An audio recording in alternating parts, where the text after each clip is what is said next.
राष्ट्र की मांग को लेकर आंदोलन की आग बढ़ती जा रही है। नेपाल में इसे लेकर आज बहुत बड़ा विरोध प्रदर्शन हुआ।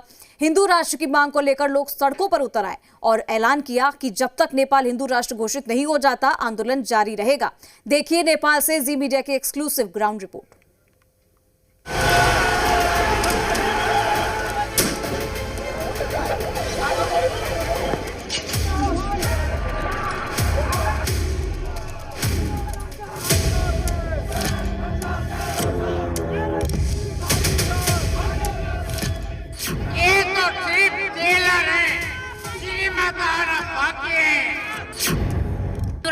हिंदू राज्य अधिराज्य चाहते हो ना, संघीयता खारिज करने चाहते हो।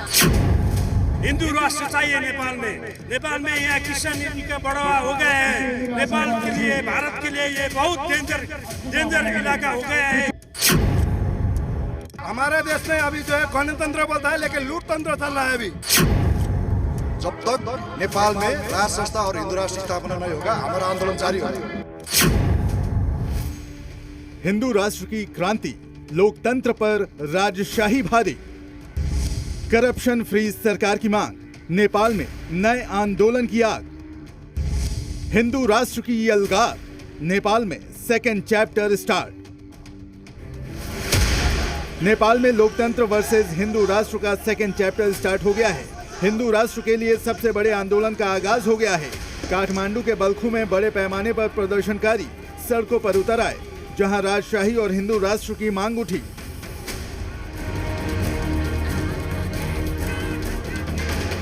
वो देखिए, सामने भी आपको भीड़ आती नजर आएगी। चारों तरफ आपको लोग दिखाई देंगे जो अब जो है यहाँ जहाँ स्थान रखा था सभा का, वहाँ पहुँच गए हैं।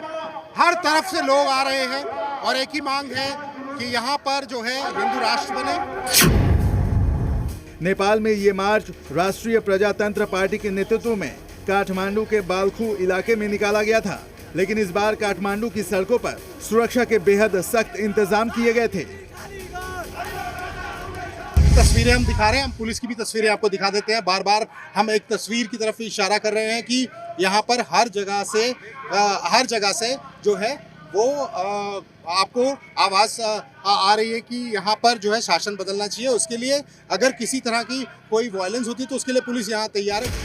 दरअसल 28 मार्च को नेपाल में ऐसे ही हुए प्रदर्शन में जबरदस्त हिंसा हुई थी, जिसमें 2 लोगों की मौत हो गई थी, लेकिन हिंदू राष्ट्र को लेकर आंदोलन की आग बुझी नहीं है। प्रदर्शनकारियों ने बाल्खू इलाके में अपनी मांगों को लेकर प्रदर्शन किया। 2008 में नेपाल ने 239 साल पुरानी राजशाही को खत्म कर लोकतांत्रिक गणराज्य की स्थापना की थी, लेकिन पिछले 17 सालों में लगातार राजनीतिक अस्थिरता, भ्रष्टाचार और आर्थिक संकट ने लोगों के सरकार पर भरोसे को हिला दिया है और अब राजशाही की वापसी की मांग जोर पकड़ने लगी है। नेपाल में चल रहे प्रदर्शनों में शामिल प्रदर्शनकारियों की 3 मुख्य मांगे हैं।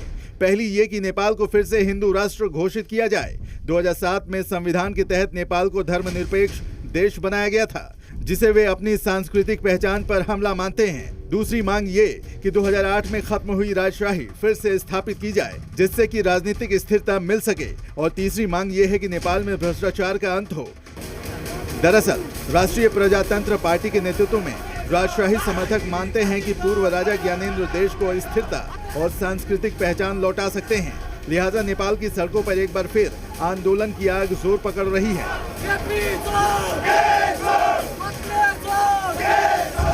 एमपी है, मेंबर पार्लियामेंट है, उनसे बात करेंगे।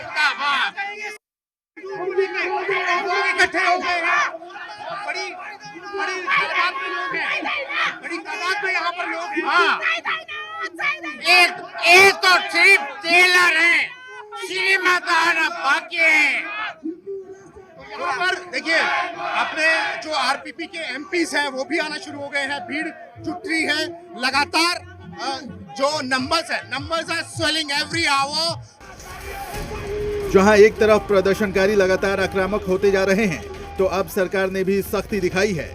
कई प्रदर्शनकारी नेता गिरफ्तार किए गए हैं। सरकार ने पूर्व राजा ज्ञानेंद्र का पासपोर्ट भी जब्त कर लिया है। उन पर प्रदर्शनों को भड़काने का आरोप लगाया गया है। हिंदू राष्ट्र और राजशाही जब तक स्थापित नहीं होगा, ये देश का कभी भला नहीं होगा। ये लूट तंत्र के विरुद्ध में हमारा आवाज है, ये बुलंद रहेगा। बदलना चाहिए, उसके बाद अवस्था बदलेगा। राजशाही आना चाहिए, हिंदू राज आना चाहिए। नेपाल में लोकतंत्र बहाली के बाद से ही राजशाही समर्थक गुट समय समय पर आंदोलन करते रहे हैं, लेकिन इस बार आंदोलनकारी उम्मीद लगाए हैं कि उनकी मुहिम रंग लाएगी और नेपाल जल्द ही फिर से हिंदू राष्ट्र बनेगा। अमित